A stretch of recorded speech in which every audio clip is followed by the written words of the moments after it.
Perbanyak mengingat kematian, pemutus kelezatan. Karena tidaklah orang itu mengingat tentang pemutus kelezatan ini kalau dia dalam kondisi sempit, ya, dalam kondisi di PHK, dalam kondisi uangnya habis, maka tahu-tahu jadi luas cuma hidup. Kenapa? Bentar lagi aku kan mau mati, nggak lama di dunia.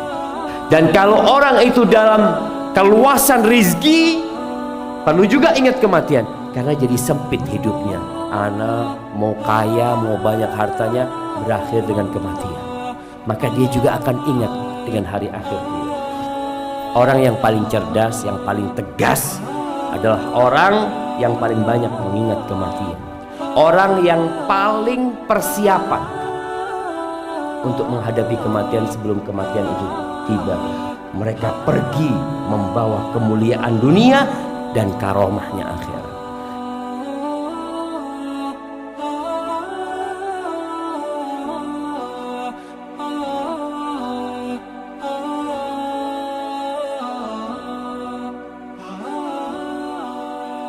Apa faedah kajian kita sebenarnya ketika kajian tentang kematian? Nanti Ustadz Fulan kajian tentang kematian, nanti di sana kajian tentang kematian.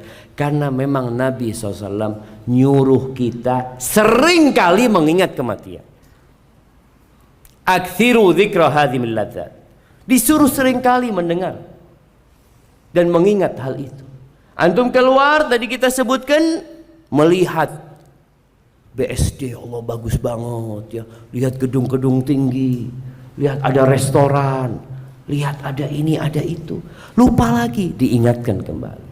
Kata Nabi SAW dalam hadis yang diriwayatkan Imam Baihaqi, "Aktsiru dzikra hadhimil ladzat fa innahu lam yadhkurhu ahadun fi dhiqin minal 'aish illa wassa'ahu 'alaihi." Perbanyak mengingat kematian, pemutus kelezatan.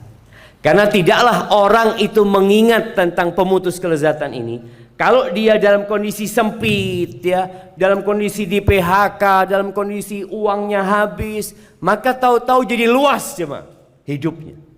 Kenapa? Bentar lagi aku kan mau mati, nggak lama di dunia. Makanya ketika ngobrol sama keluarga, anak kadang-kadang ingatkan sama istri anak, ketika kita punya masalah, punya musibah yang menimpa, namun kita nggak lama lagi di sini gitu loh. Iya ya bang, Bismillah, bentar lagi kita akan meninggalkan semuanya. Jadi ketika antum sedang susah hidupnya, ingat, datang ke kuburan. Kita disuruh ziarah kubur. Orang tua kita kadangkala ya dia sakit dengan penyakit yang berat sekali, ajak datang ke kuburan. Tuh ayah, alhamdulillah ayah masih bisa makan, ayah masih bisa minum, ayah masih bisa nambah amalan. Tuh lihat kawan-kawan ayah, selesai sudah ayah, nggak bisa apa-apa mereka. Dia jadi oh iya ya, alhamdulillah. Dan kalau orang itu dalam keluasan rizki, perlu juga ingat kematian, karena jadi sempit hidupnya. Anak mau kaya, mau banyak hartanya, berakhir dengan kematian. Maka dia juga akan ingat dengan hari akhir dia. Abdullah bin Umar radhiyallahu taala anhu, dia mengatakan, aku pernah mendatangi Nabi sallallahu alaihi wasallam. Ashira ashratin, aku orang ke-10. Jadi dia hadir, dia orang yang ke-10. Faqama rajulun minal ansar. Tahu-tahu ada seorang dari kalangan Ansar yang berdiri. Dia bertanya kepada Nabi SAW, ya Nabi Allah, man akyasun nas wa ahzamun nas. Siapa orang yang paling cerdas, siapa orang yang paling tegas? Dia kepingin tanya itu. Faqala, apa kata Nabi SAW? Aktsaruhum dzikran lil maut. Orang yang paling cerdas, yang paling tegas adalah orang yang paling banyak mengingat kematian. Wa asyadduhum isti'dadan lil maut qabla nuzulil maut. Orang yang paling persiapan untuk menghadapi kematian sebelum kematian itu tiba. Ulaika humul akyas. Mereka lah orang-orang yang cerdas. Dhahabu bi syarafid dunya wa karamatil akhirah. Mereka pergi membawa kemuliaan dunia dan karomahnya akhirat.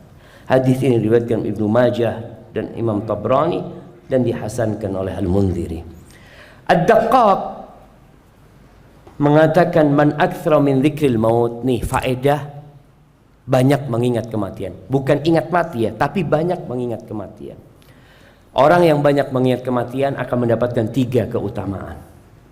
Yang pertama, ta'jilut taubah, segera taubat. Nggak ada orang mau mengatakan nanti insya Allah Ustaz, saya ini masih umur 25 tahun, bapak saya itu meninggal umur 73. Ya kalau saya sampai umur 70 kan masih lama waktu saya, Pak Ustaz.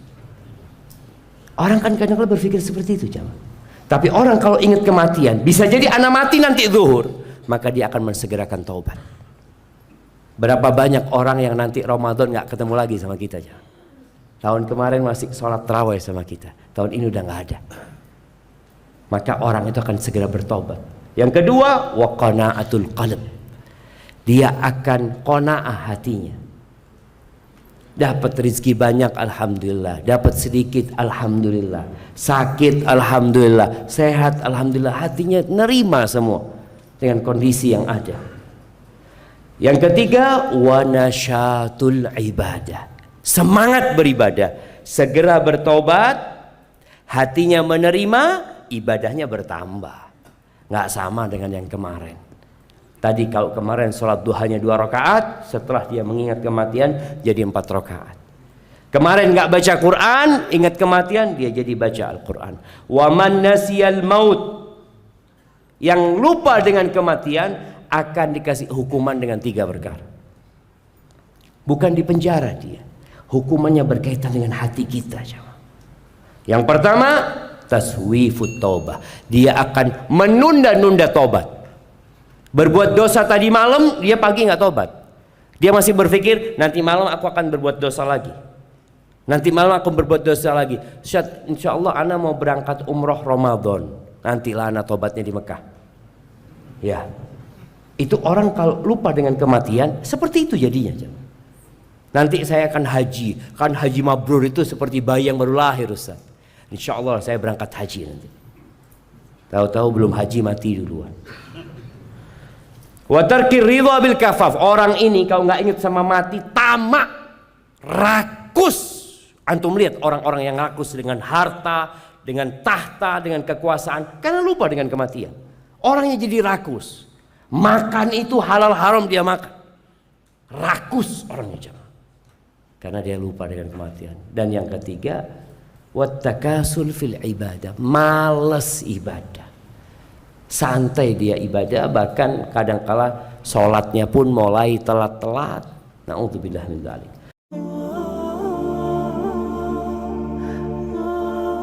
Sedangkan kita mayoritas, sedangkan kita banyak, kita banyak. Berapa jumlah umat Islam di Indonesia? Tapi apa yang bisa dilakukan umat Islam? Seharusnya mereka mewarnai negeri ini.